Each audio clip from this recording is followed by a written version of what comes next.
Samsam ng mga otoridad ang hinihinalang illegal na droga mula sa isang street-level individual sa ikinasang search warrant operation ng pulisya sa Barangay Nucuyapo, Tandangan, South Cotabato.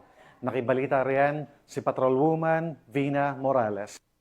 Samsam ng mga otoridad ang illegal na droga sa isang street-level individual sa isinagawang search warrant operation sa Purok Masagana, Barangay Lambunaw, Tantangan, South Cotabato, nito lamang Agosto taong kasalukuyan.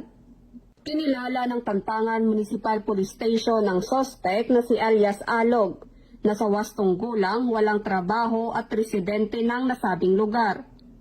Bandang alas 6:45 ng gabi nang isinagawa ng mga tauhan ng Tantangan MPS kasama ng iba pang mga operatiba ang search warrant operation, kung saan nasamsam ang dalawang pakete ng hinihinalaang shabu na may timbang na 12.20 na gramo at nagkakalaga ng 14,960 pesos.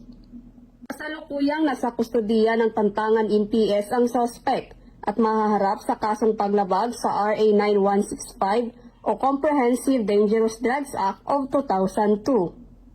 Samantala, ang Police Regional Office 12 ay patuloy ang kampanya kontra iligal na droga para sa mas matiwasay, ligtas at drug-free na rehiyon.